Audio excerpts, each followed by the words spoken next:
recent years, the concept of a growth mindset has become a buzzword in educational circles, corporate training rooms, and motivational seminars. Coined by psychologist Carol Dweck, the term originally referred to the belief that abilities and intelligence can be developed through dedication and hard work. But beyond classrooms and work environments, there exists a deeper, more resilient version of this mindset, one that reveals its power most vividly in the crucible of high-stress environments like Navy SEAL training. Whereas most of the public clings to the belief that stress is inherently damaging, members of elite units like the SEAL teams display an entirely different outlook. They believe that stress grows you. This belief isn't about simply enduring discomfort. It's about welcoming it, even chasing it as the soil in which capability, confidence, and transformation are cultivated. This isn't just anecdotal. In research conducted by Dr. Aaliyah Crum at Stanford's Mind-Body Lab, one of the most striking findings was that this stress-positive mindset consistently correlated with improved performance, enhanced emotional regulation, and better physiological outcomes, including lower cortisol responses and improved immune functioning. Her work surveyed individuals from various professions to assess their perceptions of stress. Only one group consistently responded with "stress helps me grow. The more I face, the more I improve." That group was composed of Navy SEALs. Why does this matter? Because how you interpret stress as a threat or a challenge determines how your body responds. When you see stress as growth-promoting, your body rises to the occasion. When you fear it, you get crushed. The idea here isn't to glorify burnout or embrace suffering for its own sake. Rather, it's to understand that how you relate to stress changes what stress becomes. The story you tell yourself becomes the neurochemical script your body follows. Most people are never taught this. Instead, they learn to avoid challenge, medicate discomfort, and escape friction. But in doing so, they miss the invisible training ground where resilience is born. Real growth, not the artificial kind measured in titles or social media likes, requires a mental reframe. You don't grow in spite of difficulty. You grow because of it. To deeply understand the transformative power of stress, we need to recognize how the body and brain interpret it. Contrary to popular belief, stress isn't inherently harmful. In fact, short bursts of stress, what researchers call eustress, enhance memory, sharpen attention, and catalyze learning. This is where Dr. Aaliyah Crum's research shines. In her experiments, she divided participants into groups and gave them different narratives about stress. One group was told stress is toxic. It harms the immune system, impairs memory, and leads to chronic illness. The other group was told the exact opposite, that stress improves, focus boosts performance, and is part of what makes you stronger. Same stressors, different stories, very different outcomes.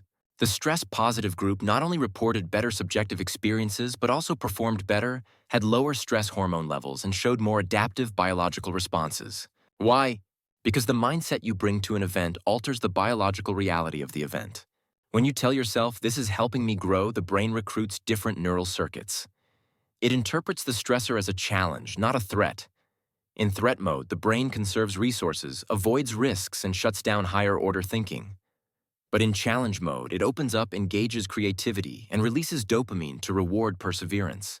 The implications are vast. Imagine walking into a job interview, a public speaking engagement, or a confrontation with a loved one. Most people feel stress and take that as a signal to panic. But those who've trained their minds to associate stress with growth see it as a signal to lean in. Even physical training follows this principle. You break down muscle fibers to build strength. The discomfort is part of the signal to adapt. Psychological stress is no different. This doesn't mean that all stress is beneficial. Chronic unmanaged stress does harm. But the belief that all stress is bad is itself harmful. The true insight isn't just that stress can help you grow. It's that your belief about stress determines whether it will. If stress reveals how mindsets shape biology, then expectation takes it a step further. It literally constructs your experience of reality. In his powerful book, The Expectation Effect, science writer David Robson explores how beliefs can alter everything from physical performance to allergic reactions. The book highlights a startling truth. Your brain doesn't just react to reality, it creates it. Let's look at a few of the most compelling examples. In one study, researchers brought in people who reported gluten intolerance. They were given a meal and told it contained gluten. In truth, it didn't. Yet many of them experienced hive stomach cramps and even had to run to the bathroom. The expectation of harm triggered real physiological harm despite no actual threat. In another study, participants underwent a VO2 max test, a measure of cardiovascular efficiency. Some were told they possessed a rare gene that allowed for superior oxygen use. Others were told they didn't. In reality, the assignment was random. The results: those told they had the gene outperformed others. But even more fascinating was the physiological data. People without the gene who were told they had it performed better than those who actually had it but believed they didn't. Their hearts beat more efficiently, they regulated CO2 better, and their lactate levels were lower. In Robson's words, "Your expectations are more powerful than your genes." This isn't magic, it's neuroscience. The brain is predictive. It doesn't wait to see what happens. It constantly anticipates. It sends signals downward to the body based on what it thinks is coming. Those predictions alter perception, hormone release, even pain levels. In this way, the mind is not a passive observer. It is an architect of your biology. Every belief you hold about food, your abilities, your potential whispers instructions to your cells. The power of placebo is not a trick. It is the mind's capacity to shape physical outcomes through the lens of belief. Expectation is not fantasy. It's reality in the making. The placebo effect is often dismissed as a curiosity of clinical trials, but in truth, it represents a deeper and far more universal principle. Belief precedes biology. Dr. Alia Crumb's experiments with milkshakes illustrate this beautifully. Two groups were given identical milkshakes. One group was told the shake was high in calories, fat, and sugar. The other group was told it was a low-calorie, nutrient-light beverage. After drinking them, participants were monitored for hunger hormone responses, particularly ghrelin. What did the data show? Those who thought they consumed the high-calorie shake showed reduced hunger, greater satiety, and lower ghrelin levels. The low-calorie group, despite consuming the exact same shake, felt hungrier and had higher hunger hormone responses. Same drink, different beliefs, different bodies. This is more than placebo. Crumb calls it the mindset effect, a merging of expectation, perception, and physiology that redefines what's real. Think about the implications. You don't just eat food, you eat your beliefs about food. You don't just exercise, you exercise your interpretation of what that exercise is doing for you. A 20-minute walk while thinking this is pointless has a different hormonal impact than one taken with the mindset of "this is healing me." The placebo within is your own capacity to rewrite your body's response, not through delusion, but through attention, through conscious expectation. And the most powerful part? You can choose what to expect. While stress is a powerful catalyst for growth, it's not the only one. The obsession with pushing through and embracing the grind often ignores a crucial truth. Growth also requires recovery. In the same way muscles rebuild during rest, the brain restores and reorganizes itself during moments of intentional disengagement. The idea of deliberate reset is gaining traction, and for good reason. It's not enough to grind endlessly. Sustainable success, health, and performance require cyclical rhythms, challenge, and recovery, focus, and rest. People who tie their identity to constant productivity often miss this.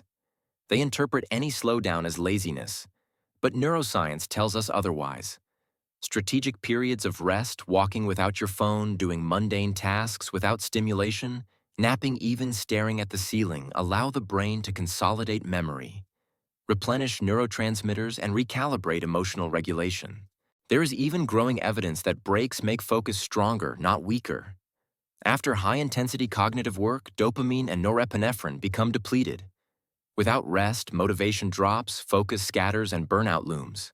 Think of this like a biological tide. The wave of effort must be followed by the wave of restoration. This is where many fail.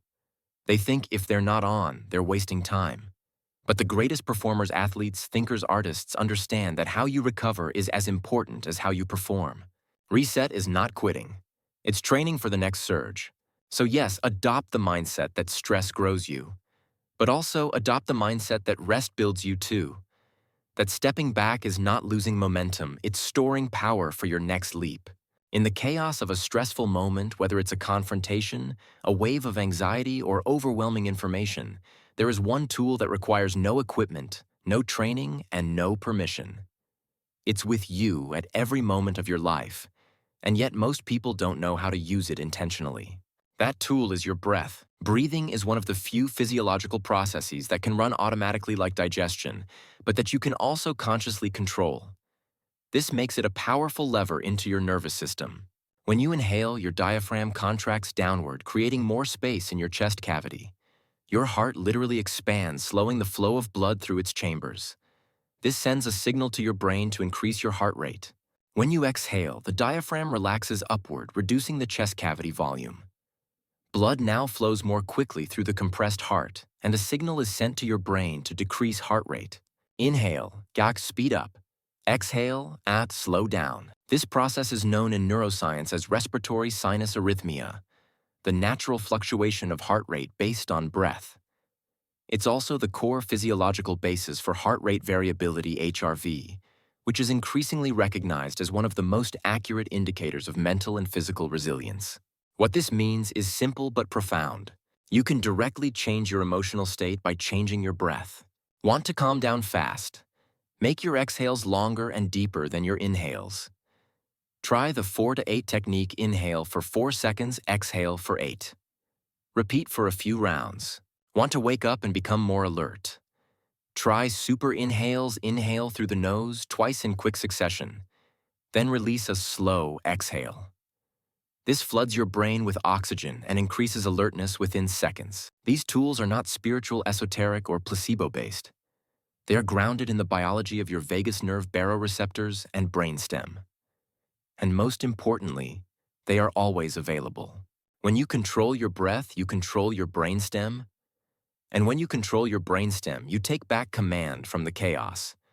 The modern world is awash in artificial light. We stare at screens in the morning, scroll under fluorescent bulbs during the day, and check our phones in bed at night. Most people don't think twice about this, but your brain does. Your brain evolved to wake up and fall asleep based on the angle and intensity of sunlight. The sun, not your alarm clock, is the original circadian rhythm regulator. The eye contains a class of specialized cells called intrinsically photosensitive retinal ganglion cells, IPRGCs. These are not involved in vision, but in sensing brightness, especially in the blue light spectrum. They send a powerful signal to your brain's suprachiasmatic nucleus (SCN), the master circadian clock, telling your body what time it is.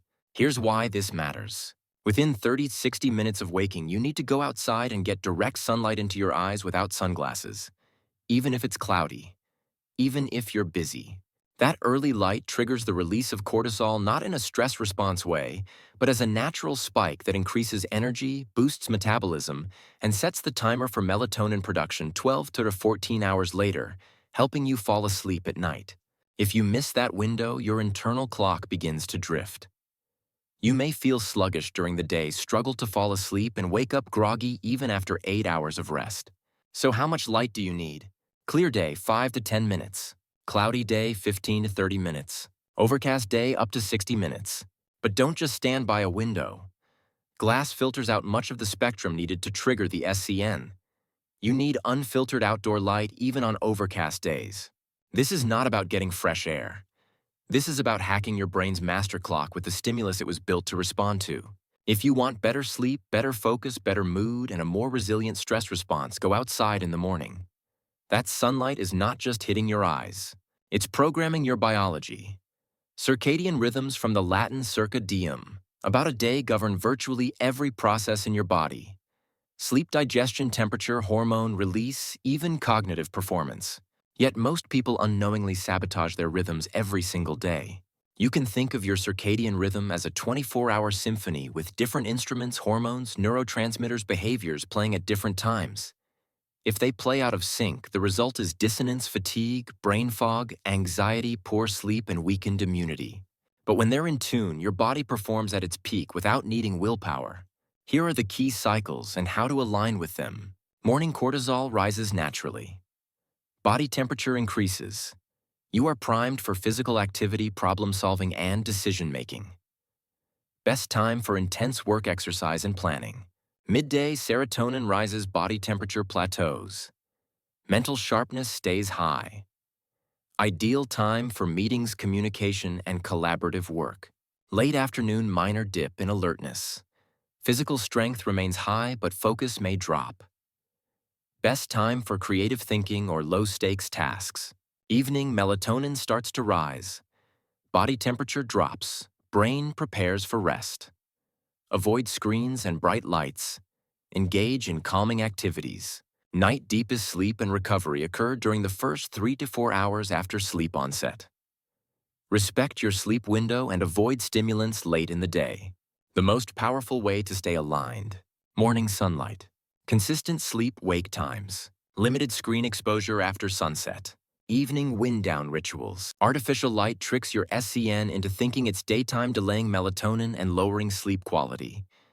That's why even a few minutes of phone use in bed can ruin your rest. When you honor your circadian biology, you're not just improving sleep. You're optimizing energy, mental clarity, and emotional regulation. This isn't about discipline. It's about working with your nature, not against it. Within your circadian rhythm are ultradian rhythms, shorter cycles of about 90 minutes that govern your ability to focus, learn, and sustain performance throughout the day. These ultradian cycles are your brain's natural rhythm of on and off states, periods of peak concentration followed by periods of fatigue. Ignore them and you'll burn out. Respect them and you can access flow states regularly. Here's how it works. For 70-90 minutes, you can sustain deep focus, writing, problem-solving, intense conversation, physical exertion. After that, cognitive performance drops even if you don't feel it. Your brain needs 15 to 30 minutes of low-stimulation recovery, walking, staring into space, listening to calm music, doing nothing. This is the neuroscience of interval-based performance. High performers don't push non-stop. They work in focused sprints and then recover with intent. This cycle, focus, defocus, repeat, is how the brain consolidates learning and restores neurotransmitters like dopamine and acetylcholine. To apply this, set a timer for 90 minutes. Turn off distractions, email, phone notifications. Embrace the first 5-10 minutes as ramp-up. Focus completely. When the timer ends, stop working. Take at least 15 minutes to do something non-cognitive. If you try to push through fatigue, you don't just get diminishing returns. You train your brain to associate work with stress and resistance. But if you respect your ultradian rhythms, you'll find a rhythm that feels effortless, sustainable, and energizing. Working smarter is not a slogan. It's a biological strategy. Focus is often seen as a personality trait, something you're either born with or you're not. But neuroscience tells a different story. Focus is a skill, and like any skill, it can be trained, improved, and maintained. And like a muscle, it responds to strain, fatigue, and rest. Your attention is governed by the prefrontal cortex and parietal lobes, which coordinate the shifting of attention and the filtering of distractions. But here's the challenge: these areas are under constant assault from modern stimuli, notifications, scrolling feeds, endless novelty. Every time you jump from task to task, you incur a switching cost. It can take up to 23 minutes to regain full focus. The more you multitask, the worse your ability to concentrate becomes over time. But the inverse is also true. The more you protect and train your focus, the sharper and longer lasting it becomes. Start small. Practice focus reps, 25 minutes of uninterrupted work followed by 5 minutes of rest. Gradually build to longer sprints, 45-90 minutes. Use single tasking, one tab, one task, one objective. Block distracting websites during work hours using tools like Cold Turkey or Freedom. Engage in boredom, allow yourself to do nothing for 10 minutes a day to reset attention. And most importantly, protect your recovery. Don't check your phone in every micro moment. Give your brain space to wander idle and decompress. These moments are not wasted. They're essential for replenishing the fuel that focus requires. The modern world profits from your distraction, but your future depends on your focus. In the end, attention is not just about productivity. It is about presence, your ability to be where you are fully and freely, to experience life without being hijacked by everything that demands your glance. Train your focus like a warrior trains with a sword, with discipline, intention, and rest. If there is one molecule that silently governs most of your behaviors, motivations, and moods, it is dopamine. Dopamine is not the pleasure molecule as commonly described. It's more accurately the anticipation molecule. It doesn't respond to the reward itself. It fires in response to the pursuit of a reward, to novelty, to uncertainty, to the potential of gain. In ancient times, this system helped humans survive. Dopamine was released when we explored new territories, hunted successfully, or solved problems. It pushed us toward progress. But today, dopamine has been hijacked. Apps, ads, pornography, ultra-processed foods, and online games are engineered to spike dopamine artificially far beyond what our natural environments ever provided. And just like a drug, the brain responds to repeated spikes by becoming desensitized. This is called dopamine downregulation. Receptors become less responsive, baseline levels drop, and the brain craves more stimulation just to feel normal. You no longer feel good from normal activities, reading a book, walking outside, talking to a friend. Instead, you feel restless, anxious, bored. You check your phone not because you're interested, but because your brain is begging for a hit. Worse, every new spike further lowers the baseline. You enter a cycle of chronic dissatisfaction, always wanting, never fulfilled. This is the dopamine trap, and most people are living inside it unaware. To escape it, you must begin to respect dopamine the way one respects fire, as a powerful force that must be used with caution. And you must rebuild your sensitivity by returning to natural sources of dopamine, accomplishing difficult but meaningful tasks, physical movement, deep focused work, genuine human connection, creating, not just consuming. Dopamine is not your enemy. It is your compass, but only when it is aligned with your values, not your vices. Imagine a rat in a cage pressing a lever to receive food. At first, the food comes consistently. The rat learns the pattern. But then, the reward becomes randomized. Sometimes it gets food, sometimes it doesn't. What happens? The rat presses the lever obsessively, far more than when the reward was predictable. This is called intermittent reinforcement, and it is the most addictive behavioral loop ever discovered. Now replace the rat with yourself and the lever. That's your phone. You scroll through Instagram, TikTok, YouTube. You see something funny, then nothing, then a scandal, then boredom, then a half-naked person, then nothing again.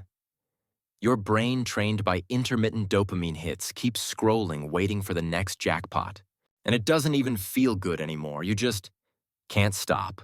Welcome to the compulsion loop. This isn't just a bad habit.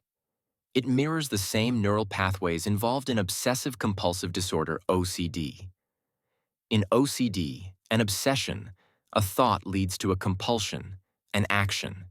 But performing the action only increases the obsession, creating a loop with no exit. That's exactly what happens with doom scrolling. You check your phone out of boredom. The check gives you nothing, so you check again. Still nothing. You feel empty, anxious, behind. So you check again. The longer you stay, the more you crave, and the less fulfilled you become. This loop deteriorates focus, motivation, sleep, mental health, real-world social ability. To reclaim your mind, you need a dopamine reset. Set screen limits. Use grayscale mode to reduce visual stimulation. Remove social media from your home screen. Avoid phone use within 60 minutes of waking or sleeping. Replace compulsive checking with intentional rituals. Journaling, walking, breathwork. Your phone is not evil, but it is a tool, and you must choose whether it serves you or enslaves you.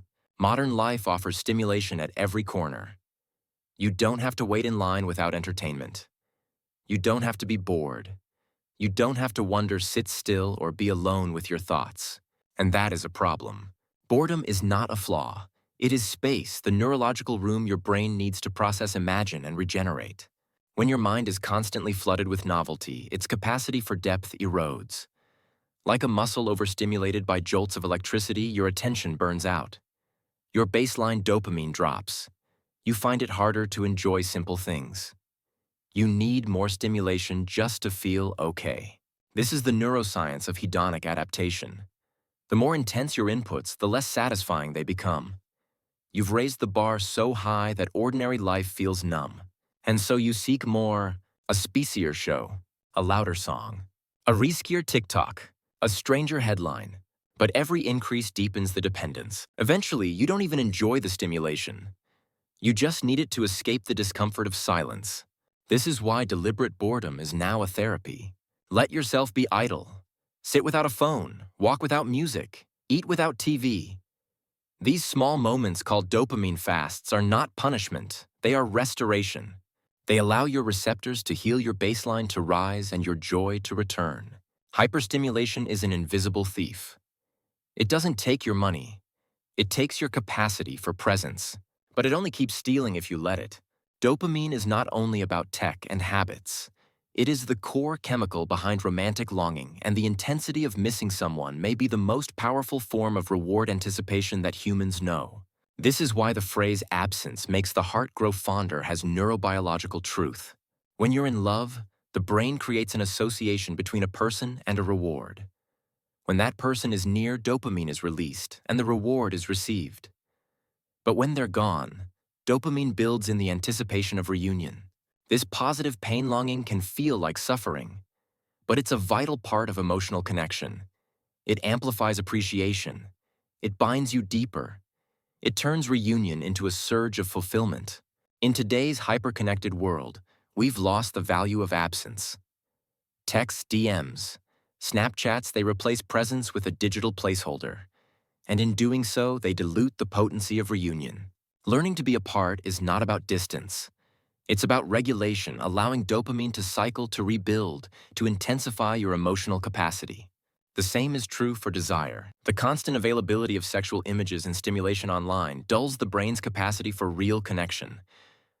The reward is too easy, too repetitive, too one-dimensional. Over time, it numbs the very circuits that create true passion, intimacy, and arousal. To restore love's potency, we must relearn to wait, to long, to savor. Just as fasting heightens hunger, absence deepens desire. This is not a regression. It is emotional evolution returning to the ancient rhythm of want and receive. In the privacy of their screens, millions are undergoing a neurological transformation, and they don't even realize it. The cause: hyperstimulating digital pornography. Let's be clear, the issue is not moral. It is neurological. When you repeatedly consume artificial sexual content, you train your brain to become aroused not by intimacy, but by observation. You become a voyeur of eroticism, not a participant. This distinction matters. Sexual arousal is a learned response. And when your brain learns that the most powerful stimulus comes from watching strangers on a screen, often in extreme, unrealistic scenarios, it stops responding to the subtler, more nuanced signals of real human connection. This is called neuroplastic addiction, a rewiring of your reward circuits toward hyper-specific, often unrealistic stimuli. What are the effects? Reduced sensitivity to real partners, lower baseline libido, erectile dysfunction even in young men, escalating fetishes that don't reflect actual desires, increased social anxiety and guilt, compulsion despite lack of enjoyment. The most tragic consequence is not the habit itself, but the emotional distance it creates. Relationships become less satisfying. Desire becomes harder to sustain. Vulnerability becomes threatening. The solution is not shame. It is awareness. Pornography is powerful. If used consciously occasionally and with reflection, it may not be harmful. But when it becomes the main source of sexual stimulation, it reprograms your brain. To recover, you need abstinence periods, dopamine resets, rebuilding arousal around real-life connection, physical movement and grounding, open communication with trusted partners, redirection of desire into creativity, novelty and emotional intimacy. Freedom doesn't come from suppression. It comes from understanding and from choosing connection over compulsion. Alcohol has been part of human culture for millennia. It's used to celebrate, to mourn, to connect, and to escape. But beneath its social acceptance lies a powerful and often misunderstood neurochemical force. Alcohol does not discriminate. It travels freely through the blood-brain barrier, affecting nearly every region of the brain. But its earliest and most significant impact is on the prefrontal cortex, the area responsible for decision-making, impulse control, moral reasoning, and forethought. With even a small dose of alcohol, the inhibitory control of the prefrontal cortex is dampened. You begin to speak louder, take more risks, and make less calculated decisions. As alcohol suppresses the top-down regulatory circuits of the brain, impulsive behaviors increase. As drinking continues, alcohol impacts the hippocampus, the memory center. That's why many people forget large portions of a night out. The brain is literally unable to encode new memories. But perhaps the most overlooked and most dangerous effect is what alcohol does to the hypothalamic pituitary adrenal HPA axis, which governs your stress response. Even moderate drinking 2 to 4 drinks a few times a week alters the communication between your brain and adrenal glands. Over time, this causes your baseline cortisol levels to rise even when you're not drinking. That means more anxiety, less emotional stability, increased sensitivity to minor stressors, a need to drink more to feel normal again. This creates the perfect storm. Alcohol temporarily reduces stress by suppressing cortical activity, but over time it raises your resting stress level. It's a physiological trap. One drink becomes two. One night becomes a pattern, not because of moral weakness, but because of neural adaptation. Understanding this isn't about guilt. It's about reclaiming control. Alcohol rewires the brain, but so can you. Stress is not just a psychological event. It is a biological cascade, a surge of hormones, neurotransmitters, and physiological responses orchestrated by the HPA axis. And alcohol hijacks this system. Regular drinkers, even those who don't consider themselves heavy, show significant dysregulation in their stress circuitry. Studies show that people who drink a few nights per week consistently have higher cortisol levels throughout the day, even when sober. Why? Because alcohol suppresses stress in the short term, but the brain compensates by increasing cortisol production during non-drinking hours. Over time, this leads to chronic low-level anxiety, poor sleep quality, decreased immune function, lower emotional resilience, mood instability. This is why some people feel irritable, jittery, or even mildly depressed the day after drinking, even if they didn't overdo it.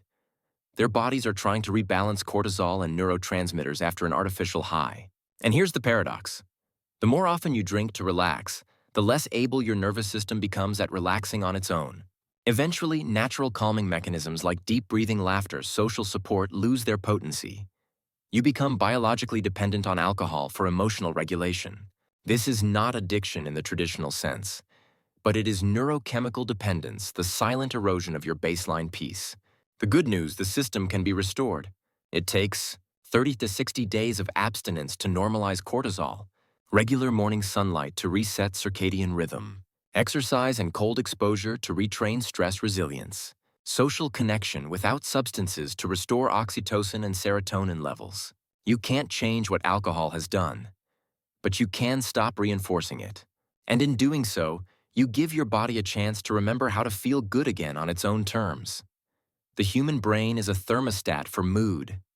It constantly seeks homeostasis, balance between stimulation and calm energy, and rest, excitement and stability. But chronic dopamine spikes, whether from alcohol, social media, pornography, or extreme experiences, create a phenomenon known as the dopamine crash. Here's how it works. You do something that triggers a big dopamine release. The brain adapts by reducing dopamine receptor sensitivity. You feel less pleasure from that activity over time. You need more of the stimulus to feel the same reward. Eventually, the activity causes less pleasure and more pain. This is called the opponent process theory. The bigger the high, the bigger the drop below baseline afterward. And over time, the drop becomes your new normal. This leads to apathy, low-grade depression, restlessness, emotional numbness, inability to enjoy simple things. You scroll Instagram but don't care. Watch porn but feel nothing. Drink but just feel anxious the next morning. You're not broken, you're overstimulated. To reset this balance, you must stop chasing highs and start retraining your reward system. How? Embrace low dopamine activities, walking, reading, art, silence. Avoid multitasking and rapid content switching. Allow boredom to arise. It's the path back to sensitivity. Set dopamine anchors, long-term goals that require effort and patience. Celebrate small wins to reinforce internal motivation. Mood is not just about what happens to you. It's about what your brain expects. If you want to feel better, stop trying to feel better. Start trying to feel fully, and the better will come. Motivation is not a spark. It's a system. It's driven by dopamine, yes, but not in the way most people think. Dopamine doesn't respond to rewards. It responds to effort toward rewards. That means your brain releases dopamine when you chase something, not just when you get it. This is a game-changing insight. If you sit on the couch and fantasize about getting rich, your dopamine does nothing. But if you stand up and open your laptop to build something even without progress, your brain begins to engage. The secret to motivation, then, is not visualization. It's movement. Each time you pursue a meaningful goal, you're teaching your brain, this is worth pursuing. Let's create more energy. That energy is converted dopamine, epinephrine, action. But here's where it gets deeper. You can manipulate this system by where you place your attention. If you celebrate small wins, your brain gets a dopamine reward. If you punish yourself constantly, it learns to avoid effort. So you must learn to anchor motivation in the process, not the outcome. Don't wait to feel inspired. Start moving. Break goals into tiny winnable segments. Verbally reward yourself for completing even a small task. Use breathwork to generate physical momentum. Visualize struggle, not success. This prepares the brain for real effort. Discipline is not about being hard on yourself. It's about creating a reward structure that makes effort feel good. The most disciplined people are not the most rigid. They're the most emotionally intelligent. They understand how to use their brain's natural reward circuitry to pull themselves forward even on bad days. This is not motivation. This is self-design. The ultimate freedom is not the absence of constraints. It is the presence of internal control. To master yourself is to understand the biological machinery that governs your moods, behaviors, energy, and perception, and then to train it deliberately. Let's bring it all together. Stress doesn't break you. It builds you if you believe it does. Your expectations don't just influence outcomes, they create them. Your breath is a remote control for your nervous system. Morning sunlight is your body's wake-up code. Attention works best in 90-minute sprints followed by rest. Dopamine isn't pleasure, it's pursuit. Screens, porn, alcohol, and overstimulation steal your joy by destroying your baseline sensitivity. Focus is a muscle. So is stillness. Motivation is chemical, and you control the lever. To master your life, start here. Honor your rhythms. Wake and sleep with light. Use your breath to shift your state. Design your environment to reduce distractions. Cycle effort and recovery like a professional athlete. Set goals that stretch you and reward your pursuit. Rest deliberately, not passively. Fast from overstimulation to reset your reward system. Choose natural rewards, connection, challenge, movement, mastery. Respect your biology not as limitation but as a training ground. The truth is, your brain is not wired to make you happy. It is wired to keep you alive. That means it prioritizes safety, repetition, and efficiency over growth. But you are not just a brain. You are a mind. And the mind can train the brain. This is the path of self-mastery. Not perfection, not constant achievement, but awareness, alignment, and intentional adaptation. In a world of noise, your clarity becomes your power. In a world of craving, your stillness becomes your edge. In a world of distraction, your discipline becomes your freedom. And in a world where everyone is seeking external highs, your internal sovereignty becomes your revolution.